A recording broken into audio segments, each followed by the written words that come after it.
Hello dear champions. तो finally कैसे हैं आप लोग। मैं शेख राज स्वागत करता हूं आपका एक नए इन्वायरमेंटल साइंस के सीरीज वाले वीडियो में। लास्ट क्लास में अगर देखा जाए तो ये दिस इज गोइंग टू सबसे पहले this is going to be the fifth video friends, ठीक है। उस प्लेलिस्ट का ये पांचवा वीडियो होने वाला है। लास्ट क्लास में कहीं ना कहीं जो है हम लोगों ने डिस्कस किया था कि वीवीपोर्स क्या होते हैं, ठीक है। मैंग्रोव फॉरेस्ट जो होते हैं उनमें एक कैपेबिलिटी होती है उनके प्लांट्स के अंदर कि वो अपने सीड्स को प्लांट के अंदर ही जर्मिनेट कर पाते हैं, दैट्स कॉल्ड वीवीपोर्स, ठीक है। और अपना जो लास्ट टॉपिक था जहाँ पे अपने क्लास को मैंने एंड किया था वो था किडनी ऑफ अर्थ। वो किसको बोला था? बिटलैंड को बोला जाता है। आई होप आप इसका मतलब समझ पा रहे हो कि ये जो एक तरह से सरनेम है ऐसा क्यों दिया गया किडनी ऑफ अर्थ को, ठीक है। देख सकते हैं यहाँ पे कि किडनी का काम क्या होता है, बेसिकली फिल्टर आउट करना, ठीक है। किडनी क्या करता है? ब्लड को फिल्टर करता है। इन दैट वे बिटलैंड्स भी क्या करते हैं, एक तरह से अर्थ के जो वाटर हैं, ठीक है, अर्थ पे जो अवेलेबल वाटर्स हैं उसको फिल्टर आउट करते हैं, ठीक है। ये अपना लास्ट टॉपिक था किडनी ऑफ अर्थ किसको बोला जाता है? बिटलैंड्स को बोला जाता है, ठीक है। अब देखिए सबसे ज्यादा जो चर्चा हुआ था लास्ट टॉपिक में वो था मैंग्रोव फॉरेस्ट, ठीक है ना। और मैंग्रोव फॉरेस्ट के बारे में आपको मैं पहले ही बता चुका था कि मैंग्रोव फॉरेस्ट ऐसे फॉरेस्ट टाइप होते हैं, ठीक है, जिनके रूट्स कहीं ना कहीं जो है एक तरह से विजुअल होते हैं, जिनका पार्ट ऑफ रूट वाटर में भी होता है और एबव द लैंड, लैंड के ऊपर भी होता है। चलिए इसका इमेज मैं आपको दिखा देता हूँ, ठीक है, इससे आपको ज्यादा क्लियरिटी मिल जाएगी। हाँ तो फ्रेंड्स, तो जैसा कि आप इमेज भी देख पा रहे हैं कि ये जो है मैंग्रोव फॉरेस्ट का एक इमेज है, ठीक है, जिसके आप देखिए ध्यान से कि इनके जो रूट्स हैं, ठीक है, इनके जो रूट्स हैं जैसा कि आप देख पा रहे हैं पानी में अवेलेबल हैं, ठीक है, और विजुअल भी हैं, ठीक है। तो इस तरह के जो फॉरेस्ट होते हैं इसको अपन मैंग्रोव फॉरेस्ट बोलते हैं, ठीक है ना। तो मैंग्रोव फॉरेस्ट के बारे में यहाँ पे मैंने बताया कि मैंग्रोव फॉरेस्ट जो होते हैं वो act like a shock absorber का काम करते हैं, ठीक है। Eight the time of tsunami, tsunami के टाइम पे क्या करते हैं? शॉक एब्जॉर्बर का काम करते हैं, ठीक है। जब सुनामी आती है, जब सुनामी कहाँ, जब वाटर में सुनामी आती है, ठीक है, तो इनके जो रूट्स होते हैं ना, इस तरह से जो रूट्स आपने देखे, ठीक है, वो जो डेंस रूट्स होते हैं वो सुनामी के वाटर जो लहरें होते हैं उसको एब्जॉर्ब करने का काम करते हैं, ठीक है। That's why they are called as shock absorbers. तो एग्जाम में अगर डायरेक्ट आपको पूछ लिया जाए कि which type of forest is considered as the shock absorber at the time of tsunami, this type of forest are mangrove forest, ठीक है। अब देखिए इसके बाद जो है अगला जो टॉपिक है अपना वो है आपका Ramsar convention. It's one of the very important topic, ठीक है। यहाँ पे आप थोड़ा सा गौर करेंगे फ्रेंड्स, ठीक है। रामसर कन्वेंशन क्या है आप इसको समझ लें कि it is just like an international treaty, एक समझौता है, ठीक है, जो रिलेटेड है किस चीज से रिलेटेड है? Conservation of wetlands and mangrove forest के कंजर्वेशन से रिलेटेड है, ठीक है। अब ये जो ट्रीटी है सबसे पहले साइन कब किया गया था? इसको 1971 में जो है एक तरह से साइन किया गया था, ठीक है ना। ईरानियन सिटी जो कि रामसर एक ईरान का एक शहर है, ठीक है, ईरान का एक शहर है रामसर, ठीक है, वहां पे इसको साइन किया गया था। और हालांकि ये इन्फोर्समेंट इसका कब हुआ, मतलब लागू कब हुआ? ये 1975 में। तो एग्जाम में अगर पूछे कि रामसर कन्वेंशन कब लाया गया था, ठीक है, ईरानियन एक तरह से सिटी में रामसर कन्वेंशन कब लाया गया था? सबसे पहले तो 1971 में लाया गया था। और ये इन्फोर्स कब हुआ था, लागू कब हुआ था? तो 1975 में, 4 साल बाद लागू हुआ था, ठीक है। ये क्या है? आई होप आपको समझ में आ चुका होगा। देखिए अब यहाँ पे क्या बताया जा रहा है कि एज नाउ, ठीक है, फिलहाल के हिसाब से अगर देखा जाए तो देयर आर ओवर 2500 से ज्यादा रामसर साइट जो है वर्ल्ड वाइड कहीं ना कहीं कवर है, ठीक है। इस ट्रीटी के अनुसार 2500 से ज्यादा जो रामसर साइट्स हैं उसको जो एक तरह से कवर किया गया है। और इसका ओवरऑल एरिया जो है 2.5 मिलियन स्क्वायर किलोमीटर के आसपास है, ठीक है। हालांकि ये डाटा जो है वेरी कर चुका है, आप नए वाले के हिसाब से जो है आप गूगल पे करके देख सकते हैं कि how many Ramsar convention site जो ओवरऑल वर्ल्ड कितने हैं? 25। हालांकि वर्ल्ड से ज्यादा जो है क्वेश्चन आपको देखने को नहीं मिलेंगे, इंडिया के रिलेटेड देखने को मिल सकते हैं, ठीक है। तो अब इसके बाद अगला टॉपिक अगर ध्यान से देखें तो ये जो कन्वेंशन 1971 में आया था, ये जो मैं पहले भी बता चुका हूं, ठीक है, ये सबसे पहले जो है कहां हेल्ड हुआ था? ये कन्वेंशन जो सबसे पहले कहां हुआ था? ईरान में हुआ था, ठीक है। ईरानियन सिटी जैसा कि मैं बता चुका हूं कि रामसर एक शहर है ईरान का, ठीक है ना, वहां पे हुआ था। अब देखिए ये जो है अभी के हिसाब से देखा है तो जब मैं पढ़ रहा था तो उस समय 89 जो है एक तरह से वेटलैंड हुआ करते थे, और 2026 के डाटा के अनुसार देखा है तो 98 वेटलैंड्स जो है कहीं ना कहीं वो रामसर कन्वेंशन में रजिस्टर्ड हैं, ठीक है। टोटल 98 वेटलैंड्स जो है फिलहाल अभी हैं इंडिया में, ठीक है, जिसमें सबसे ज्यादा वेटलैंड्स कहाँ है? तमिलनाडु में। टोटल वेटलैंड्स कितने हैं फ्रेंड्स? वो है 98, ठीक है ना, वो आप याद रखेंगे। अब इसके बाद देखिए इसके बाद जो देखा जाए तो सबसे पहला जो वेटलैंड था, ठीक है, जो रामसर कन्वेंशन के अंदर जो है एक तरह से मेंशन किया गया था, रजिस्टर्ड किया गया था, वो था आपका चिलिका लेक। चिलिका लेक, ठीक है, कहाँ है चिलिका लेक? उड़ीसा में है, ठीक है। 1981 में इसको एक तरह से रजिस्टर किया गया था चिलिका लेक को, ठीक है ना फ्रेंड्स। के बाद देखिए अगला जो आपका इंफॉर्मेशन है वो है आपका मॉन्ट्रेक्स रिकॉर्ड। मॉन्ट्रेक्स रिकॉर्ड क्या है फ्रेंड्स? ये सबसे पहले मेंटेन इस रिकॉर्ड को कहाँ किया जाता है? स्विट्जरलैंड में किया जाता है, ठीक है, स्विट्जरलैंड में किया जाता है। अब ये है क्या, इस रिकॉर्ड में किस चीज का डाटा मेंटेन किया जाता है? इस रिकॉर्ड में बेसिकली वैसे रामसर कन्वेंशन साइट के जो है डाटा मेंटेन किए जाते हैं जिस जहां पे इंक्रोचमेंट और थ्रेट का जो खतरा है बहुत ज्यादा होता है, ठीक है। जहां पे इंक्रोचमेंट मतलब कि जबरदस्ती जो कब्जा होता है, ठीक है, जमीन का जो कब्जा एक तरह से करते हैं, ठीक है, तो वहां पे ज्यादा देखने को मिलता है। तो उस तरह के जो साइट्स हैं उसका रिकॉर्ड मॉन्ट्रेक्स रिकॉर्ड में रखा जाता है, ठीक है। और ये मेंटेन कहाँ होता है? स्विट्जरलैंड में। ये आप आई होप समझ चुके होंगे और आप इसको याद रखें कि मॉन्ट्रेक्स रिकॉर्ड क्या होता है, ठीक है ना। अब देखिए इंडिया में अगर देखा जाए तो देयर आर 2 वेटलैंड्स। इंडिया में ऐसे 2 वेटलैंड्स है जहां पे कि मॉन्ट्रेक्स रिकॉर्ड के अंदर जो रजिस्टर्ड है वो है कौन कौन? सबसे पहले आपका केवलादेव घाना जो कि राजस्थान में है, ठीक है, जहां पे इंक्रोचमेंट सबसे ज्यादा है। दूसरा है लोकटक लेक जो कि मणिपुर में है, ठीक है। तो लोकटक और केवलादेव घाना ये दोनों जो है मॉन्ट्रेक्स रिकॉर्ड में एक तरह से रजिस्टर्ड है, ठीक है। आई बात समझ में, ये इनके भी नाम आप याद रखेंगे। अब इसके बाद अगला जो टॉपिक है अपना वो है ग्रासलैंड्स, ठीक है। ग्रासलैंड्स देखिए क्या होता है फ्रेंड्स, ग्रासलैंड्स की अगर मैं बात करूं तो सबसे पहले जो है grasslands means A part of land which is completely covered with grasses, ठीक है ना। ये जो ग्रासेस से कवर्ड होते हैं, अब इसको दो कैटेगरी में कैटेगराइज किया गया, एक है आपका टेम्परेट ग्रासलैंड, एक है आपका ट्रॉपिकल ग्रासलैंड, ठीक है ना। अब देखिए टेम्परेट जो ग्रासलैंड्स होते हैं उनमें कौन कौन से आते हैं भाई, तो इसमें सबसे पहले आता है टेम्परेट ग्रासलैंड में आपका पंपास। पंपास कहाँ है, अर्जेंटीना में है, ठीक है। यहाँ पे जो है अल्फा अल्फा टाइप के जो ग्रास हैं वो फाउंड होते हैं। तो ये आपको पूछ सकता है कि हाँ पंपास जो ग्रासलैंड है कहाँ पाया जाता है, अर्जेंटीना में। अल्फा अल्फा जो ग्रास है वो कहाँ पाया जाता है, तो पंपास में पाया जाता है, पंपास ग्रासलैंड में, और ये अर्जेंटीना में लाई करता है। फिर आपका प्रेरिस, प्रेरिस कहाँ है भाई, तो यूएसए में है, ठीक है। इसको जो है एक उपनाम दिया गया व्हीट ग्रैनरीज ऑफ वर्ल्ड, ठीक है। सबसे ज्यादा जो व्हीट है वो प्रोडक्शन कहाँ पे होता है, प्रेरिस में होता है, ठीक है। अब देखिए इसके बाद जो है अगला है वो है आपका डाउन्स, डाउन्स कहाँ है, ऑस्ट्रेलिया में, ठीक है। इसके बाद आपका स्टेप्स, स्टेप्स कहाँ है, यूरेशिया में है, ठीक है। ये जो है आपको यहाँ पे मैंने क्या लिखा, eastern Europe and central Asia के बीच में यूरेशिया जो है एक तरह से लोकेटेड है, ठीक है। तो यूरोप और एशिया दोनों के कॉम्बिनेशन को अपन यूरेशिया बोलते हैं। यहाँ पे कौन से ग्रासलैंड पाए जाते हैं, स्टेप्स पाए जाते हैं। इसके बाद है आपका कैंटबेरी, कैंटबेरी कहाँ है भाई, ये है न्यूजीलैंड में, ठीक है ना।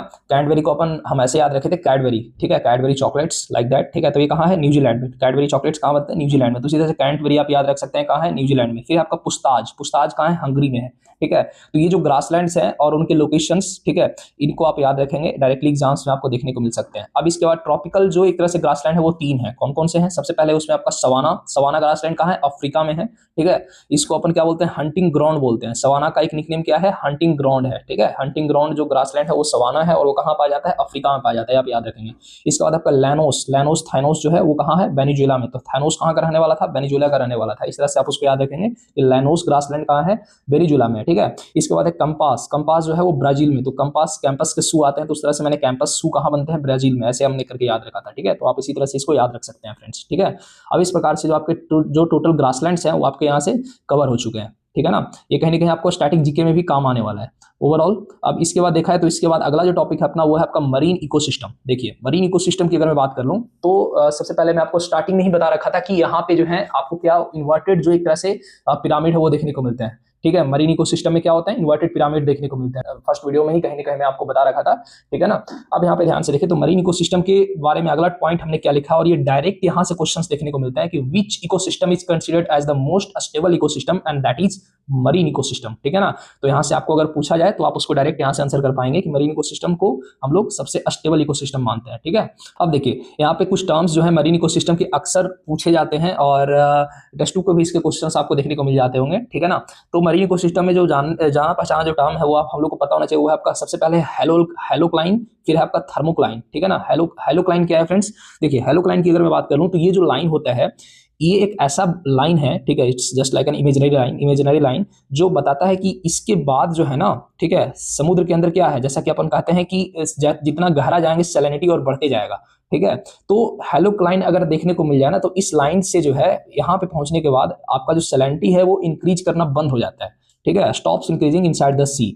मतलब कि जैसे समझ लीजिए कि आपका जो एक तरह से सी लेवल है कहीं ना कहीं अगर यहाँ है तो आप हेलोक्लाइन तक अगर पहुंच चुके हैं तो इसके बाद आपका जो है ओवरऑल जो सैलिनिटी है वो बंद हो जाएगा, घट मतलब एक तरह से इंक्रीज होना बंद हो जाएगा। यहाँ से यहाँ तक इंक्रीज करते जाएगा लेकिन इसके बाद स्टॉप्स हो जाएगा वो इंक्रीज करना, वो फिर कांस्टेंट हो जाएंगे, ठीक है, सैलिनिटी। तो उसको बोलते हैं हेलोक्लाइन। इसके बाद आपका थर्मोक्लाइन। थर्मोक्लाइन क्या होता है, thermo means something related to temperature. तो टेम्परेचर जो है एक तरह से पता है आपको कि जब समुद्र के अंदर जाते हैं तो डिक्रीज करता है, ठीक है, the line at which temperature stops decreasing. तो जैसे जैसे जाते हैं तो अगर थर्मोक्लाइन तक आप पहुंच चुके हैं तो इसके बाद जो टेम्परेचर है वो आपको डिक्रीज करना स्टॉप हो जाएगा, ठीक है, समुद्र के अंदर, दैट इज कॉल्ड थर्मोक्लाइन, ठीक है। तो आई होप आपको समझ में आ चुका होगा कि हेलोक्लाइन क्या है और थर्मोक्लाइन क्या है। देखिए इसके बाद क्या है कि एक पॉइंट हमने लिखा है कि जैसे जैसे अपन सरफेस टेम्परेचर से ऊपर जाते हैं, ठीक है, since surface temperature is higher and we go down water temperature decrease, ठीक है ना। जैसा कि मैं आपको बता चुका हूं कि सरफेस पे टेम्परेचर जो है एक तरह से ज्यादा होता है और पानी के अंदर जाते हैं तो फिर आपका वो टेम्परेचर घटता है, ठीक है ना। तो अगर आप थर्मोक्लाइन को छू लेते हैं समुद्र के अंदर तो वहां पे टेम्परेचर जो आपका घटना बंद हो जाएगा उसके बाद, ठीक है। अब देखिए इसके बाद आपका मरीन इकोसिस्टम को हमने कैटेगराइज किया तीन कैटेगरी में, तीन जोन्स में इनफैक्ट कैटेगराइज किया है। वो तीन जोन्स किस प्रकार से, अगर उसको अपन पहले देख लें। देखिए यहाँ पे सबसे पहला जो जोन है उसको बोलते हैं इंटररेडियल जोन, ठीक है ना। इंटररेडियल जोन ये जो होता है इनिशियल जोन या सबसे टॉप जोन होता है वाटर का, ठीक है, जहां पे कि टाइड्स अगर होते हैं, अगर इस प्रकार से अगर आपने समुद्र मान के चलिए है, ठीक है, तो यहाँ पे अगर तीन जोन में इसको मैं कहीं ना कहीं कैटेगराइज कर दूं इस प्रकार से, ठीक है, जैसा कि आप देख पा रहे हैं तो ये जो जोन है ना, ये जो बेसिकली जोन है, ये जो सबसे ऊपर का जोन, यहाँ पे टाइड्स अकर होते हैं, मतलब कि वेव्स, लहरें चलते हैं, और इसी को बोलते हैं अपन इंट्राडियल जोन्स। ठीक है, इसके बाद सेकंड जो जोन है आपका, ये है आपका पैलेजिक जोन। पैलेजिक जोन जो होता है वो कहाँ लाई करता है, ये बीच वाला जोन। ठीक है ना, आप देख पा रहे हैं ये जो जोन है आपका बीच वाला जोन, इसको बोलते हैं आपका पैलेजिक जोन। ठीक है, पैलेजिक जोन जो होता है इंट्रेडियल जोन और बेंट्रिक जोन के बीच में लाई करता है। सबसे लोअर जोन जो होता है वो बेंट्रिक जोन होता है, इसके बीच में जो लाई करता है इसी को बोलते हैं अपन पैलेजिक जोन। ठीक है, पैलेजिक जोन हो गया, समझ गए बात को। यहाँ पे जो एक तरह से देखा है तो यहाँ पे टेम्परेचर जो है स्लाइटली लेस होता है इंट्रेडियल जोन से। ऊपर में जो है क्या, जैसे कि बताया था आपको कि जैसे जैसे अंदर जाते हैं टेम्परेचर घटता है, तो पैलेजिक जोन में जो होगा ऊपर वाले से तो स्वाभाविक है कि टेम्परेचर थोड़ा कम होगा। सबसे लास्ट वाला जो जोन है वो कहलाता है आपका बेनेथिक जोन। बेनेथिक जोन की अगर मैं बात करूं तो ये जो है सबसे निचला जो जोन आप देख पा रहे थे, सबसे लोएस्ट जो जोन होता है वो आपका बेनेथिक जोन होता है। ठीक है, ये जो होता है सबसे मतलब अब साइमल प्लेन, मतलब ये जो रीजन होता है एकदम प्लेन रीजन जैसा देखने को मिलता है। यहाँ पे जो है एक तरह से सबसे डेप्थ, एक तरह से कह सकते हैं कि सबसे deep point of the sea, that's जो जोन होता है सबसे डीपेस्ट पॉइंट जो कहीं ना कहीं लाई करते हैं वो बेनेथिक जोन में लाई करते हैं। ठीक है, तो ये जो तीन जोन है इसके भी नाम आप याद रखें कहीं ना कहीं। ठीक है ना, इंट्रेडियल जोन, पैलेजिक जोन और बेंथिक जोन, ये तीन जो कैटेगरी है, ठीक है, वो आपको यहाँ पे समुद्र के अंदर देखने को मिलता है। इसके बाद देखा जाए तो ये जो है आपका कोरल रीफ्स के ऊपर मैंने चर्चा किया है। कोरल रीफ्स क्या होते हैं, तो देखिए कोरल रीफ्स जो होता है ये, इसको अपन बोलते हैं rainforest of the sea, rain forest of the sea. ठीक है, rain forest of the sea इसका जो है एक तरह से निकनेम है, या आप याद रखें कि what which is called as rain forest of the sea, that is called coral reefs. ठीक है, ये जो होता है हमेशा कॉलोनीज में रहता है, ये कभी भी कोरल रीफ आपको अकेले नहीं देखने को मिलेगा, जब भी मिलेगा तो ये कॉलोनीज में देखने को मिलेगा। ठीक है ना, रीफ क्या होता है, एक स्टोन लाइक स्ट्रक्चर होता है। जैसे देखिए कोरल का मतलब होता है हिंदी में इसको मूंगा बोलते हैं, मूंगा मोती आप लोग सुने होंगे। तो ये जो कोरल्स होते हैं कुछ इस प्रकार से आपस में कॉलोनी बना के रहते हैं, और इनके कॉलोनी की वजह से जो है एक स्टोन जैसा स्ट्रक्चर क्रिएट हो जाता है, एक चट्टान जैसा स्ट्रक्चर क्रिएट हो जाता है, इसी को अपन रीफ बोलते हैं। आई बात समझ में, ठीक है ना। अब देखिए इसके बाद है आपका कोरल जो लाई करता है वो सिम्बायोटिक रिलेशन में लाई करता है, किसके साथ, अलगी के साथ। ठीक है, तो ऐसा भी पूछ सकता है कि कोरल जो है किसके साथ सिम्बायोटिक रिलेशन क्रिएट करता है, तो वो है अलगी। अब देखिए ध्यान से, यहाँ पे आपको थोड़ा सा कंफ्यूज ये टर्म कर रहा होगा कि सिम्बायोटिक क्या होता है। सिम्बायोटिक कहने का मतलब ये हो गया कि ऐसा रिलेशन जो किसी न किसी दो ऑर्गेनिज्म के बीच में क्रिएट हो रहा है। ठीक है, ये जो दो ऑर्गेनिजम्स हैं एक दूसरे पे इस प्रकार से डिपेंडेंट है कि दोनों के न्यूट्रिशन जो है एक दूसरे से फुलफिल हो रहे हैं। जैसे सिम्बायोटिक रिलेशन में क्या, कोरल जो होते हैं वो न्यूट्रिशन के लिए अलगी पे डिपेंडेंट होते हैं, और अलगी जो होता है वो अपने न्यूट्रिशन के लिए और लिविंग लाइफ प्रोसेस के लिए आपको कोरल्स पे डिपेंडेंट होता है। ठीक है, तो ये जो चीज है इसको बोलते हैं सिम्बायोटिक रिलेशन। अब देखिए इसके बाद है आपका condition for survivals of coral. Coral को सर्वाइव करने के लिए क्या क्या कंडीशंस एक समुद्र में मौजूद होने चाहिए, ठीक है, जो कि एक तरह से मौजूद होते हैं। अब देखिए यहाँ पे सबसे पहले क्या है कि वहां पे वाटर क्या होना चाहिए, सलाइन वाटर होना चाहिए। ठीक है, उनके सर्वाइवल के लिए सलाइन वाटर मतलब खारा पानी जरूरी है। उसके बाद क्या है, उनको प्रॉपर अमाउंट में सनलाइट की आवश्यकता होती है। ठीक है ना, अब देखिए सनलाइट की आवश्यकता क्यों है, क्योंकि अलगी है, अलगी जो होता है ग्रीन अलगे, वो अपना कहाँ से फूड बनाएंगे, सनलाइट के बेसिस पे बनाएंगे ना। अब ये जो अलगे फूड बनाएंगे, ठीक है, इसी के फूड को खा करके कोरल्स भी जिंदा रहेंगे। ठीक है ना, तो कोरल्स जब तक ये फूड नहीं बनाएंगे तब तक कोरल्स कैसे जिंदा रहेंगे। ठीक है, तो इसी की वजह से जो है प्रॉपर सनलाइट होना जरूरी है, ताकि अलगे एक तरह से जिंदा रह सके भोजन बना के, और उसके ऊपर फिर कोरल्स जिंदा रह सके। ठीक है ना, तो थर्ड पॉइंट क्या है कि दे नीड ऑप्टिमम टेम्परेचर, उनको ऑप्टिमम टेम्परेचर तकरीबन 22 से 25 डिग्री सेल्सियस चाहिए होता है। ठीक है, तो आई होप आप समझ चुके होंगे कि उनको टेम्परेचर की रिक्वायरमेंट कितनी है, 22 से 25 डिग्री सेल्सियस। ठीक है, अब इसके बाद जो है कहीं ना कहीं देखा जाए तो अगला जो टर्म है आपका वो है कोरल ब्लीचिंग। ये क्या होता है, कोरल ब्लीचिंग की अगर मैं बात करूं तो एक ऐसा फिनोमिना है, ठीक है, जिसमें कोरल जो होते हैं ब्लीच आउट होते हैं due to rise of ocean water temperature. Ocean water temperature के बढ़ने की वजह से, जो कि ग्लोबल वार्मिंग की वजह से होता है, कोरल ब्लीच आउट हो जाते हैं, मतलब डेड कर जाते हैं, मर जाते हैं। ठीक है, आई बात समझ में। तो ग्लोबल वार्मिंग की वजह से क्या होता है, समुद्र का जो टेम्परेचर राइज कर जाता है और उसकी वजह से कोरल्स के ब्लीचिंग हो जाते हैं। ठीक है, तो आप ये टर्म को याद रखेंगे। ठीक है ना, उसके बाद है इंपॉर्टेंस ऑफ कोरल्स। आखिरकार कोरल्स हमारे लिए क्यों इतना इंपॉर्टेंस, एक तरह से इंपॉर्टेंट है, ठीक है, इकोसिस्टम के लिए क्यों इतना इंपॉर्टेंट है अगर देखा जाए तो कोरल जो है सबसे पहले तो शॉक एब्जॉर्बर का काम करते हैं, जैसे मैंग्रोव फॉरेस्ट जो कर रहा था। ठीक है, सुनामी जो एक तरह से वेव्स आते हैं सुनामी के टाइम पे, उसको एब्जॉर्ब करने का काम ये बड़े बड़े जो पत्थर होते हैं उसको एब्जॉर्ब कर लेते हैं। ठीक है, जो कि कोरल्स के होते हैं। इसके बाद कोरल जो होते हैं वो न्यूट्रिशियस होते हैं, ये न्यूट्रिशियस होते हैं और इसको खाया भी जाता है। ठीक है, कई सारे ऐसे जो आदिवासी जनजातियां होती हैं, ठीक है ना, वो जो है एक तरह से कोरल्स को खाने के उपयोग में भी लेते हैं। ठीक है, इसके बाद देखिए जो सबसे बड़ा जो रीफ है, ग्रेट बैरियर रीफ कहीं ना कहीं बोला जाता है, जो कि कोरल्स का रीफ है, वो ऑस्ट्रेलिया में है। ठीक है, ये आप याद रखेंगे, एज जी के क्वेश्चन यहाँ पे देखने को मिल रहा है।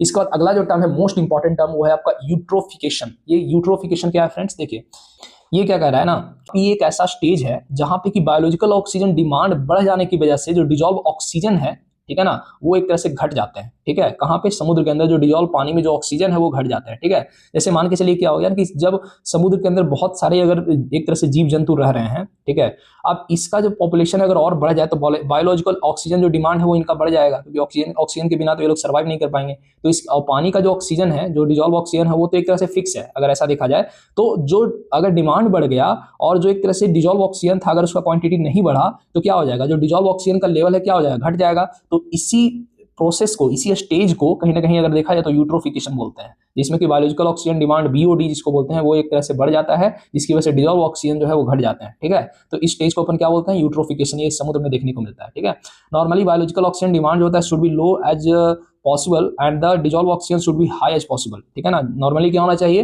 बायोलॉजिकल ऑक्सीजन डिमांड कम होना चाहिए। ठीक है, और इसकी वजह से क्या होना चाहिए, डिजॉल्व जो ऑक्सीजन है उसका क्वांटिटी ज्यादा होना चाहिए। नॉर्मली ऐसा होता है, लेकिन यूट्रोफिकेशन जब अकर होता है तो यहाँ पे एक्सेस ग्रोथ हो जाता है बीड्स के, कहाँ पे, मरीन सी में। ठीक है, मरीन सी सरफेस में एक तरह से बहुत ज्यादा बीड्स ग्रो कर जाते हैं। ठीक है, बहुत ज्यादा खरपतवार अनवांटेड प्लांट्स ग्रो कर जाते हैं। इसकी वजह से ये लोग क्या करते हैं, ऑक्सीजन का डिमांड एक तरह से इनका बढ़ जाता है। तो क्या होता है, एक तरह से कहीं ना कहीं देखा जाए तो और डिजॉल्व ऑक्सीजन जो होता है वो घट जाता है। तो जब यही एक तरह से जब ऑक्सीजन का डिमांड बढ़ा लेंगे तो बाकी जो इंपॉर्टेंट जीव जंतु जो सी में रह रहे हैं उनके लिए ऑक्सीजन की कमी हो जाती है। ठीक है ना, अब ये जो वीड्स हैं वो ग्रो क्यों करते हैं, एक्सेस फर्टिलाइजर के यूज की वजह से। अगर खेतों में अपन बहुत ज्यादा फर्टिलाइजर कहीं ना कहीं यूज अगर करेंगे तो खेतों में जब बारिश होगा तो इरीगेशन या फिर इरीगेशन करने के बाद जो पानी होगा कहीं ना कहीं वापस समुद्र में लौटेगा। अब ये जो समुद्र में पानी लौटेगा इसके साथ फर्टिलाइजर भी मिक्स होंगे, फर्टिलाइजर मिक्स होंगे तो समुद्र के अंदर जो एक तरह से मरीन वीड्स हैं, ठीक है, उनका क्वांटिटी बढ़ जाएगा। अब उनका क्वांटिटी अगर बढ़ गया तो ये लोग का ऑक्सीजन का डिमांड बढ़ जाएगा। O2 का अगर डिमांड बढ़ गया तो जब इनका डिमांड बढ़ गया तो बाकी के जो इंपॉर्टेंट ऑर्गेनिज्म रह रहे हैं समुद्र में उनके लिए ऑक्सीजन का जो एक तरह से रिक्वायरमेंट है वो एक तरह से घट जाएगा। ठीक है, ऑक्सीजन की जो क्वांटिटी है वो घट जाएगी। ठीक है ना, इस तरह से एक तरह से ये जो प्रोसेस है ओवरऑल स्टेज को यूट्रोफिकेशन बोलते हैं। अब देखिए यूट्रोफिकेशन के टाइम पे जो है ना दो तरह के कंडीशंस क्रिएट हो सकते हैं कहीं ना कहीं। ठीक है, सबसे पहले आपका हाइपोक्सिक कंडीशन, दूसरा आपका एनॉक्सिक कंडीशन। हाइपोक्सिक कंडीशन में क्या होता है कि यहाँ पे ऑक्सीजन की डिफिशियंसी होती है, डायरेक्ट तो ऑक्सीजन खत्म नहीं हो जाएगा। ठीक है ना, थोड़ा जैसे जितना रिक्वायरमेंट था उससे कमी सबसे पहले देखने को मिली, रिक्वायरमेंट में सबसे पहले कमी आपको देखने को मिलेगी, क्वांटिटी में जो है कमी देखने को मिलेगी। तो ऑक्सीजन डिफिशियंसी को अपन क्या बोलते हैं, हाइपोक्सिक कंडीशन बोलते हैं। दूसरा आपका एनॉक्सिक, एनॉक्सिक में क्या होता है, इस कंडीशन में ऑक्सीजन जो है डिजॉल्व ऑक्सीजन जीरो हो जाता है। ठीक है, इसको बोलते हैं एनॉक्सिक कंडीशन। ठीक है, तो आई होप आपको समझ में आ चुका होगा। अब देखिए इसके बाद आपका ग्रीन हाउस इफेक्ट, ये बहुत ही एक तरह से कह सकते हैं कि बहुत पॉपुलर टॉपिक है ग्रीन हाउस इफेक्ट। ठीक है, इसके ऊपर अगर ध्यान से देखा जाए ग्रीन हाउस इफेक्ट जो है इसका सबसे सिंपल अगर वर्ड में अगर डेफिनेशन देखा जाए तो यही होता है कि means trapping of heat. Green house effect क्या होता है, ट्रैपिंग ऑफ हीट को अपन ग्रीन हाउस इफेक्ट बोलते हैं। ठीक है ना, हालांकि ये एक ऐसा इफेक्ट है जिसको अपन प्लांट्स को ग्रो करने में भी कहीं ना कहीं यूज करते हैं, जैसा कि आप इमेज देख पा रहे हैं। ठीक है ना, ये जो आप इमेज देख पा रहे हैं ना कहीं ना कहीं, ठीक है, ये प्रोसेस प्लांट के ग्रो करने में भी यूज किया जाता है ग्रीन हाउस इफेक्ट का। ठीक है, अब क्योंकि उसमें हीट को ट्रैप करके जो है एक तरह से, क्योंकि सनलाइट की रिक्वायरमेंट होती है, अब छोटे छोटे प्लांट्स जो तो होते हैं उसको उस हिसाब से सनलाइट नहीं मिल पाता, इसकी वजह से प्रॉपर्ली ग्रो नहीं कर पाते। तो अपन क्या करते हैं कि आर्टिफिशियली हीट को ट्रैप करके जो है उसको प्रॉपर एक तरह से फोटोसिंथेसिस के लायक बनाते हैं। ठीक है ना, तो आप जो देख पा रहे हैं कि ग्रीन हाउस इफेक्ट जो है इसका सिंपल मतलब क्या होता है, ट्रैपिंग ऑफ हीट। हालांकि उस लेवल पे सही था, लेकिन अगर ये अपने मतलब ओवरऑल अगर इन्वायरमेंट में ये चीज क्रिएट होना शुरू हो जाए, हीट को ट्रैप होना शुरू हो जाए तो ग्लोबल वार्मिंग का कंडीशन क्रिएट हो जाता है, पूरा जो ग्लोब है ओवरऑल वार्म आउट हो जाता है, काफी गर्म हो जाता है। ठीक है, अब देखिए यहाँ पे बेसिकली होता क्या है, सबसे पहले कुछ इंपॉर्टेंट जो टर्मोलॉजी है उसको आप समझ लें। जो सनलाइट अर्थ पे आते हैं, ठीक है, जैसे अब ये अपना अर्थ सरफेस है, यहाँ पे जो सनलाइट कहीं ना कहीं आ रहा है, ठीक है, तो जो सरफेस पे आ रहा है सनलाइट उसको बोलते हैं इंसोलेशन। क्या बोलते हैं, इंसोलेशन बोलते हैं। ठीक है ना, एंड दीज इनकमिंग सनलाइट जो होते हैं इसका जो वेव रेडिएशन होता है काफी शॉर्ट होता है, मतलब इसके वेवलेंथ काफी कम होते हैं। ठीक है, इस तरह के वेवलेंथ वाले को अपन क्या बोलते हैं, यूवी रेडिएशन। तो बोलते हैं ना कि अल्ट्रावायलेट रेडिएशन जो एक तरह से देखने को मिल रहा है, तो ये जो वेवलेंथ वाले सनलाइट है इनका एक तरह से वेवलेंथ काफी शॉर्ट होने की वजह से, ठीक है, ये जो है इजिली एक तरह से हमारे अर्थ सरफेस पे एक तरह से इनकम एक तरह हमारे अर्थ सरफेस पे वेलकम हो जाते हैं, हमारे अर्थ सरफेस पे आ जाते हैं। ठीक है, इसको बोलते हैं यूवी रेडिएशन, और इस प्रोसेस को बोलते हैं जिसके जरिए सनलाइट हमारे सरफेस पे पहुंचता है, इसको बोलते हैं इंसोलेशन। ठीक है ना, आप ये चीज याद रखिएगा कि इंसोलेशन के थ्रू जो सनलाइट हमारे सरफेस पे पहुंचता है उसका वेवलेंथ क्या होता है, शॉर्ट होता है। ठीक है, ओवरऑल आपको समझ में आ चुका है। अब देखिए अगला जो कंडीशन है वो क्या होता है कि अब हमारे पास जो मौजूदा गैसेस हैं, ठीक है ना, जिसमें आपके जो गैसेस हैं जिसको ग्रीन हाउस गैस भी कहीं ना कहीं बोला जाता है, ये क्या करते हैं कि अपने आप में जो है ना हमारे जो अर्थ के ऊपर, अर्थ के अंदर जो एटमोस्फेयर है उस एटमोस्फेयर में जो है एक तरह से क्या करते हैं कि एक चादर सा बना लेते हैं। ठीक है, तो ये चादर क्या करता है कि सबसे पहले तो कि जो हमारे सनलाइट जो आ चुके थे शॉर्ट वेवलेंथ होने की वजह से चादर को इजीली क्रॉस कर गए। ठीक है ना, लेकिन रात में एक प्रोसेस होता है इसको बोलते हैं टेरेस्ट्रियल रेडिएशन। ठीक है। टेरेस्ट्रियल रेडिएशन क्या होता है, जो एक्स्ट्रा जो एक तरह से सनलाइट होते हैं वो एक तरह से रेडिएट आउट होते हैं हमारे सरफेस पे। ये रात के समय ये प्रोसेस देखने को मिलता है, टेरेस्ट्रियल रेडिएशन ज्यादातर। इसमें क्या होता है कि जब ये जो टेरेस्ट्रियल रेडिएशन के थ्रू जो वेव्स एक तरह से रेडिएट आउट होते हैं, तो ये जो चादर था इसका जो वेवलेंथ होता है पिछले इनकमिंग वेवलेंथ से ज्यादा होता है, ठीक है ना। तो इसकी वजह से क्या होता है, चादर के अंदर जो होते हैं वो ट्रैप कर जाते हैं। अब यही ट्रैपिंग की वजह से क्या हो जाता है कि हमारा जो ओवरऑल ग्लोब है वो काफी ज्यादा हीट अप हो जाता है, क्योंकि जब ये वेव्स एक तरह से ट्रैप होंगे तो these are also heat waves, ठीक है ना। इसकी गर्मी की वजह से ओवरऑल क्या होता है, अपना ग्लोब एक तरह से गर्म हो जाता है, ठीक है। That's called global warming. तो ग्रीन हाउस इफेक्ट क्या क्रिएट करता है, ग्लोबल वार्मिंग क्रिएट करता है, ठीक है ना।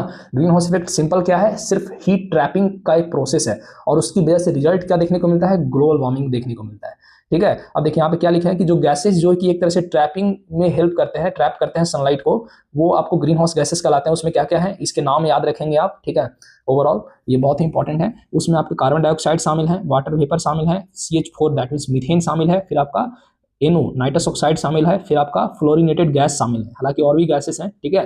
तो ये भी चीज है एक तरह से, ये सारे इंपॉर्टेंट जो गैसेस हैं वो कहीं ना कहीं ग्रीन हाउस इफेक्ट को क्रिएट करने के काम करते हैं, ठीक है फ्रेंड। जो प्रोसेस अभी मैंने आपको बताया कि शॉर्ट वेव्स लॉन्ग वेव्स को किस तरह से एक तरह से ट्रैप करता है टेरेस्ट्रियल रेडिएशन के थ्रू, ठीक है। इसका वेवलेस होता है, वेव्स होता है लॉन्ग वेव्स का, ठीक है। लॉन्ग वेव जो कि टेरेस्ट्रियल रेडिएशन से निकलता है उसका एक तरह से इंफ्रारेड रेडिएशन उसको बोलते हैं, ठीक है। टेरेस्ट्रियल रेडिएशन प्रोसेस का नाम है। इसका वेवलेंथ ज्यादा होता है और ये जो होते हैं एक तरह से ट्रैप हो जाते हैं, ठीक है, और यही ग्लोबल वार्मिंग क्रिएट करते हैं। तो यही चीज जो है कहीं ना कहीं यहाँ पे मैं लिख रखा हूँ, ठीक है फ्रेंड। तो आई होप आपको समझ में आ चुका होगा। So global warming cause due to greenhouse gases, greenhouse gases की वजह से क्या होता है, ग्लोबल वार्मिंग कहीं ना कहीं क्रिएट होता है, ठीक है ना। तो आई होप ये चीज आपको समझ में आ चुका होगा। अब देखिए इसके बाद जो अगला जो टर्म है कॉज ऑफ ग्लोबल वार्मिंग, हमने डिस्कस किया कि क्या कारण है ग्लोबल वार्मिंग होने के। तो ग्लोबल वार्मिंग होने के जो है दो कारण है, एक आपका नेचुरल और एक आपका मैन मेड। देखिए नेचुरल रीजन में क्या है, नेचुरल रीजन में देखा है तो जो वोल्केनोज इरप्शन होते हैं, ठीक है, वोल्केनो इरप्शन की वजह से जो बहुत ज्यादा जो ग्रीन हाउस गैसेस कहीं ना कहीं रिलीज होते हैं। अब यही ग्रीन हाउस गैसेस जब एक तरह से रिलीज होंगे तो फिर वही करेंगे, वो हीट को ट्रैप करेंगे and then global warming create करेंगे, ठीक है ना। तो वोल्केनिक इरप्शन जो कि अपने आप में नेचुरल प्रोसेस है। उसके बाद देखा जाए तो एनिमल्स भी जो है, जो एनिमल हस्बेंड्री जो ज्यादा करते हैं ना, तो वहां से भी ग्रीन हाउस गैसेस जो एक तरह से रिलीज होता है, ठीक है, क्योंकि एनिमल जो भी खाना खाने के बाद वो भी जो है गैसेस रिलीज करता है, ठीक है ना।